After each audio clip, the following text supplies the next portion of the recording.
right, Jim, let's get what may be our final question here this week. Sent to CornyDriveThru@gmail.com from Sean Buckaloo in Hattiesburg, Mississippi. Hattiesburg, Mississippi, a place after my own heart. I hope I pronounced your name correctly, Sean. I'm writing my dissertation on Southern wrestling. Most of the dissertation compares Memphis and Mid-South and their popularity in the 1980s. I'm currently writing a chapter on the Junkyard Dog.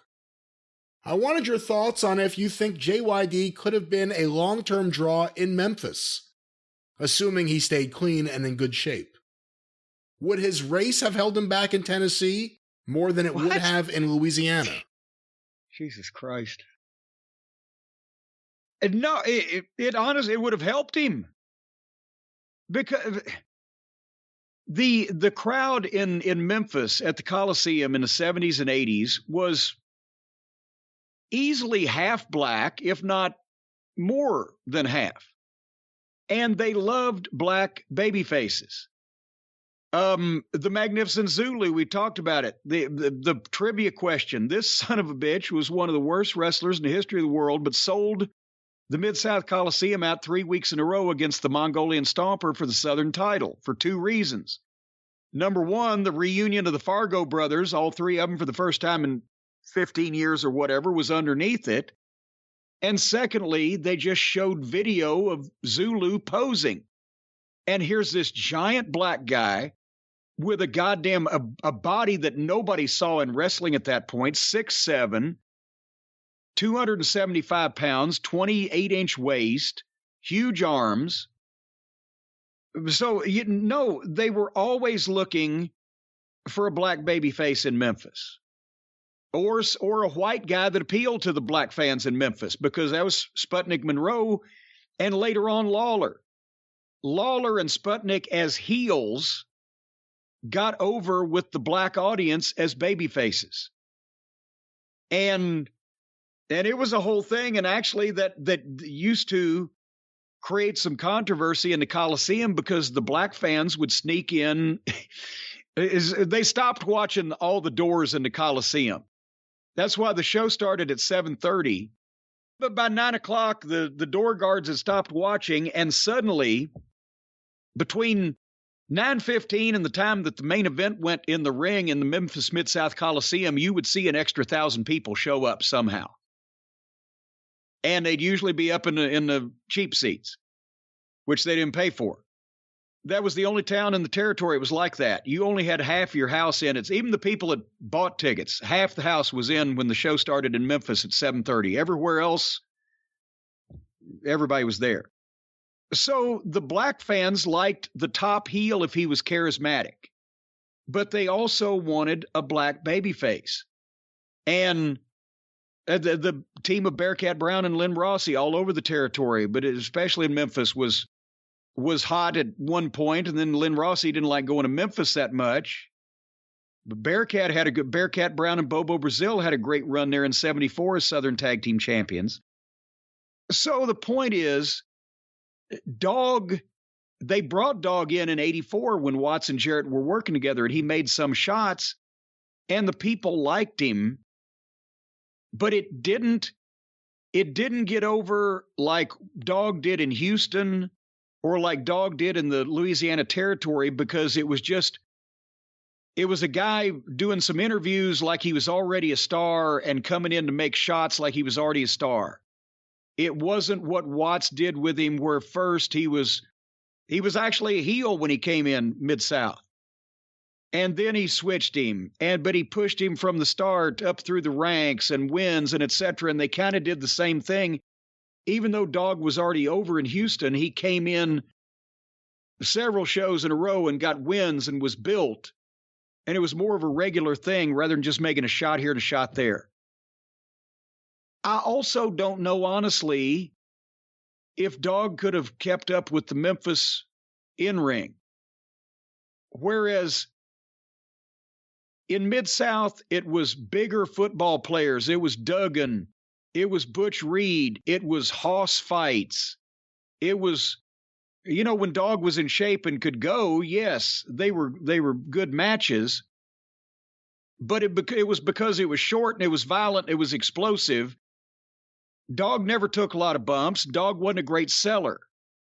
In Memphis, the baby faces had to take a lot of bumps and they had to sell their ass off.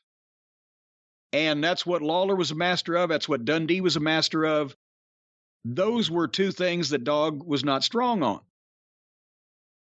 So I don't know whether Dog's in-ring style would have made him a long-term success, because even though he could talk and even though he had the charisma and the aura, his work was nowhere near in the ring what, again, a top guy in Memphis need to be. Lawler, Dundee, even Austin Idol, who didn't like to take bumps, but boy, he could talk and the work psychologically.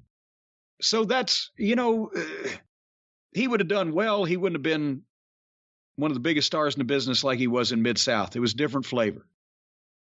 But in terms of the promos on TV, his interplay with Lance Russell as opposed to Reeser Bowden or anything in Mid-South, you think it would have worked in Memphis? Yeah, I mean, he could talk. So if you can talk anywhere. But then also the time period. Mid-South got Dog in 79 when he was hungry and in shape and fucking cut. And Memphis got Dog in 1984 when he was almost ready to walk out of Mid-South and go to the WWF, and he was fat and he was unmotivated and he was on the shit. Now, but you may not remember, Memphis got Junkyard Dog in 1977. There was no Junkyard Dog, but they got King Sylvester Ritter. That's right after the split. And Jarrett was looking for new talent that he could bring in his territory, and there was still some reticence for established guys to come in for what was viewed as the opposition. Jarrett was the opposition to the established NWA office. Goulas and Welch had been there for 25 years. So Jarrett was getting younger guys that needed a spot. And at that time, Dog he'd been in Calgary, right? Big Daddy Sylvester Ritter. And that's where Jake Roberts came in as Jake Smith Jr. for about 3 weeks also. He'd been in Calgary. But Dog also had worked for Nick as Leroy Rochester, which was the most racist-sounding name in the history of the world. And then I found out that was actually Leroy Brown's real name. Sounds like he was named after a field hand and Jack Benny's fucking manservant. Isn't that interesting, though? He had the name of Leroy Brown, and then he's named after a character, technically a character, in the song Leroy Brown. Yes. And Better Than the Junkyard Dog. And that's where Leroy Brown, that summer, also worked Memphis and started coming out to that song. He was the first person, besides Gorgeous George, really, to use music. And then Michael Hayes would try to say that he was 2 years later, but we were in Memphis and saw otherwise. Anyway, so the point being, Dog in 1977 was in shape and so green he was the shits, and he lasted a few weeks, and they tried to do something with him as a babyface, as the king, against Lawler, the heel, with the battle over the crown, and it just didn't work. He was rotten. But then a couple years later, he'd had a couple more years experience, and Watts found the key to getting him over.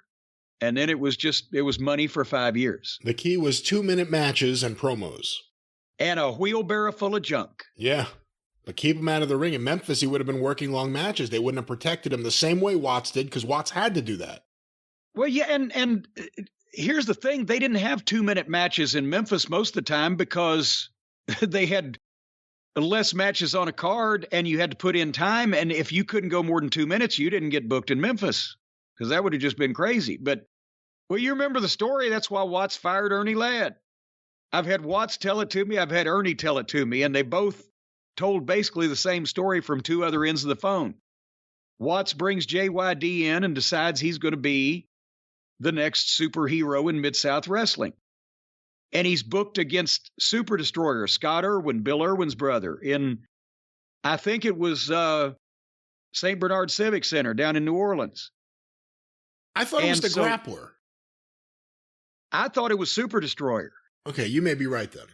I think it's Super Destroyer. Because Watts was specifically saying Scott Irwin. Point being, then Watts talks to Ernie Ladd when Ernie was the booker the next day on the phone, wants to see how the show went.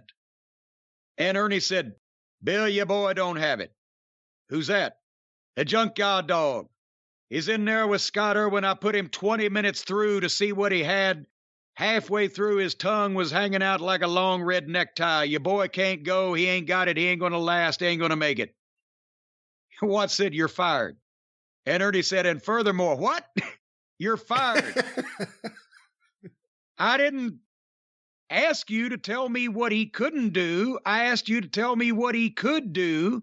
And he shouldn't have gone 20 minutes with Scott Irwin. He should have beat him in 4. You're fired. Ernie said, point taken, boss. And he fired him. He brought him back later on at some point. But that was exactly, if the booker did not give Watts what Watts wanted, his neck was out on the chopping block too. And that's exactly the lesson that you should learn with it. Hobbs, Powerhouse Hobbs. He's green. He ain't there yet. Looks like it. Got the personality. Smash him over. Don't have him have a great match for 12 minutes. Have him have a dominant match for 4. That's the way you get a motherfucker over.